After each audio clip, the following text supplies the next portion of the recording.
I want to begin by offering my sincere condolences to the friends and family of the Manitoban who we learned today passed away after they were attempted to be transported to Ottawa, Ontario. I want to say to you, the family, that my heartfelt condolences go out to you as you grieve, and I want to offer my full and complete support to you during this period. And I want to say to you that you have every right to know the answer to several important questions. I think the number one most important question that we need answered is, would this Manitoban have passed away if they had not been moved? We have seen that our healthcare system has been overrun as a result of a combination of cuts by the government and the impacts of COVID-19. And so I think there is a legitimate question to ask as to whether this person would have survived had they been allowed to remain in the intensive care unit bed that they were in. I can guarantee you that my team and I will pursue that question for as long as it takes to answer. And we hope to do so in a way that's respectful to the grieving family. I think there's also important questions to be asked as to whether a standard of care while people are being transported out of Manitoba is up to the level needed to move intensive care unit patients. When you move somebody who is in a medically induced coma who is on a ventilator, you are adding risk. You're adding risk that was not there if they were simply allowed to remain in the same bed in the same hospital. And so there needs to be a high level of care throughout that process. And let's be clear,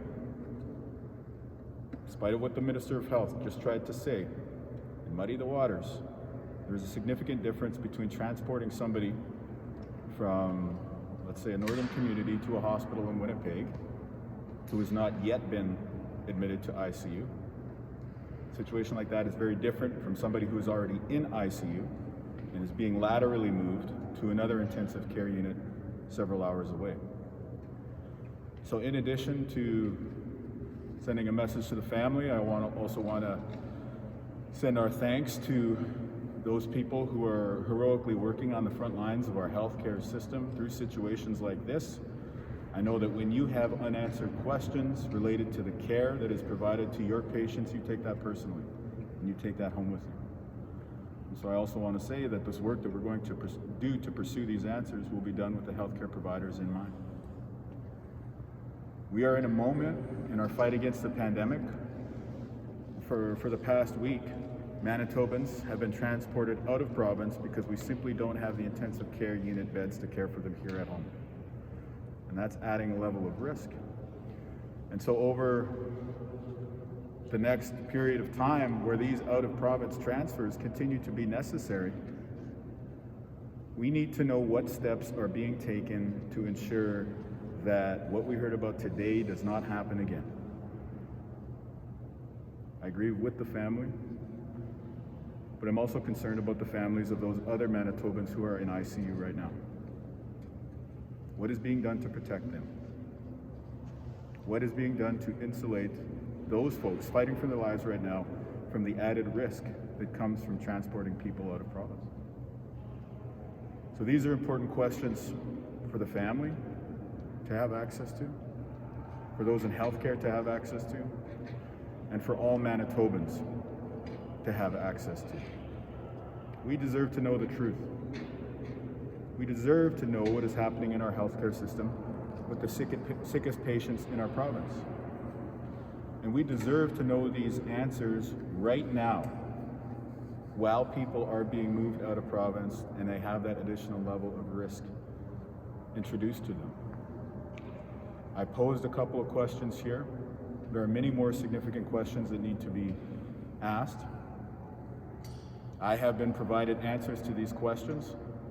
The government denies that they know this. I find it impossible to believe that people would volunteer this information to the leader of the opposition and that the government would not be aware. The performance of the Premier in question period today was just that, a performance. Every question was phrased in such a way is to be exactly what it intended. And he misled people, as did the Minister of Health. That does a disservice to Manitobans because it prevents us from knowing that truth that we deserve to know right now. We need to know this information. We need to know the answers to these questions right now because those patients are being moved out of province right now. So the "ah shucks, I was just informed a few minutes ago" routine, it undermines the public's confidence, not just in our leadership, but in the care that's going to be provided to people. Right? So that's why it's so wrong.